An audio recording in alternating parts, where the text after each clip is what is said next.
ሀበሻ ቀሚስ አድርገው ቁጥር የሚያሳዩ ከፍለን ገንዘብ ከፍለን አይደል የምናየው? አንተ ለሴቶች ብለህ ነው እንደ ገባው? እና ሴቶችም የስፖርቱ አንድ አካል እኮ ናቸው። በእናት ካልቸር ዲ አይደለም ኤምኤምኤ ነው።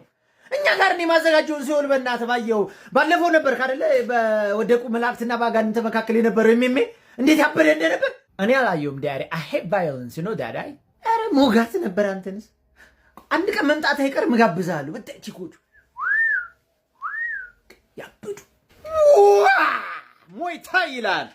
ማታ ምን ሆኖ ነው በእናት ሴቶቹን ቀሚስ ያለበሷቸው እኮ? አሁን ለሱ እየነገርኩት እናቴ አይካንዲ እኮ ነው ያሳጡት። ልክ ድብድቡ እንዳለቀ ቡዳ ትዝ ብሎ እየሳቁት ሳቅ ብታይ ምን ትዝ ብሎ አያልቅበት። ባለፈው አንደኛ ዙር ላይ አልነበር እንደ ጮጮ የለቀቀው ያውን በአንድ ጆክ ጸበል። አንተም ያውነ እባክህ ቦቅቧቃ ምን ሰራ ነው ያልኩህ? ቆይ አሁን ሰዓቱን አይተዋል? ግን ኧረ አልነገርኩም። ለካ ሌሊት በሰፈር ሳልፍ በእናት ባላ ሚስት ተጣልተው ሌላ ኤምኤምኤ እንዲህ አይን እየዚህ አይደል እንዴ ያለው? ምን ተፈጠረ? ባልዩ ይሁላ ጊዜ ጠብቀን እንዴት ውድድሩን በ40 ሰከንድ ይጨርሱታል ይላታል። ምን ብትለው ጥሩ ነው? ገምት። ምን አለችው? አንተስ በ40 ሰከንድ አይደል የምትጨርሰው? ኦ የሃይማኖት ክርክር የሚባል የለም። ሁሉም ለየራሱ ቢዝነስ ማጣጣፊያ ነው ያደረገው።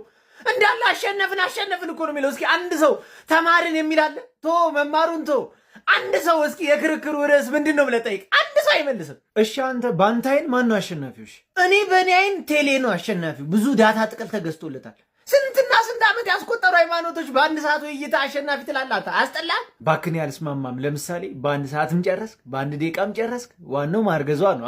ኧረ ተው ሰለሞን፣ አሁን እንዴት አዙረ ወደ ብልግና ወሰድኩ? ሃይማኖት ላይ አልነበርን እንዴ? እኮ በምንም አንስማማም። በቃ ሙላ ጎደል እንጮት፣ የተሸነፈ ይስማማ። እሺ ተነስ፣ ይኸው ጎደልኝ። ዘለቁ ጎጃሞች ዘለቁ። አቤት ሰርግ፣ አቤት ድግስ። እንደው ድሃ ራሱን ሲያጽናና የሀብታም ሰርግ አይደምቅም። የድሃ ነው ጥሩ። እንደው አይዳ አይሰላቢ በቃ እንደው ሰርግ ድግስ አያመልጥሽም። የማን ሰርግ ሄደሽ? በከተማ ውስጥ አለ የተባለ የሀብታም ሰርግ ብታይ ድሃና ሀብታም ልዩነቱ እንዲህ የተለጠጠው በቃ እንደው አዳራሽ ሙሉ ስጋ ለስጋው ሙሉ አዳራሽ በቃ ብትው።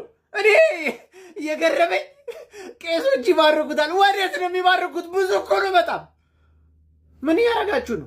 በሆነ ሐሳብ አልስማማ ብለን በሞላ ጉድል እንፍተው ብለን ነው። ጉድልኝ። እሺ 1 2 ጣል እንጂ ይሄው ከስር ጥያለሁ። ሞላ አሸነፍኩ። ኧረ ተው ሰለሞን ተው፣ ከአቅሜ በላይ አትሁን። ይሁን አግደለው እንዴ! ወንድም መግደል ባንተ ተጀመረ። እንኳን ደስ አለን ይላል። ቆይ አንዴ መልሼ ልደውል። ምን ተገኘ? 50 ሺህ ገባል። እግዚአብሔር እኔ ፊት የሚባልና የማይባል ለይ ብያለሁ አላለ። ይቅርታ እግዚአብሔርን አላወኩም ነበር። እናት አፈር ትብላት። እሺ እናት አፈር ትብላው። ሄዱት ነው ወረደው። አይታጣቅም ቶት ሲጀመር ወረደ ይባልም። እሺ ቆሻሻ። ኧረ አንቺ ሴትዮ እንደው ኢምፕላንትሽን በጦሬ ነው ማፈርጠው። 4 ከ8 ከ1 ይኸው እኩል ምንድን ነው የምትለው አንተ? ቆይ ምንድን ነው እኩል 4 ከ8 ከንፋስን? እጅህን እያጠባበቅኩ እኮ ነው። አታፋፍራ። ኧረ ተው በእናትህ አታፋፍር።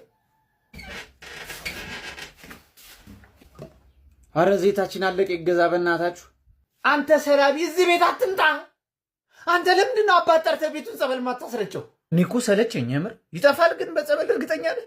ታዲያ ምን አቅም አለው? ፈሳም እኮ ነው። ዝም ብለህ አባት አምጣና ድርሳነ ሚካኤል ቤቱ ላይ ድገሙበት። አንተ ቆይ ለእኔ ስታቀሳስረ ራስህ እንደምትጎዳ አታውቅም እንዴ? ችግር የለም እኔ ባልና ሚስት ላፋታ ሳምንት ፊልድ እወጣለሁ፣ አንተ አስረጨው። ለማንኛውም 4 ከ8 ከንፋስ ነው። አንድ ጣት አያስገባ። ኧረ በጦር እንዳልወጋ ውጣ። ሰላም ናን ለካ ልጄ የለም እኮ ብልቴ ሰለበኝ።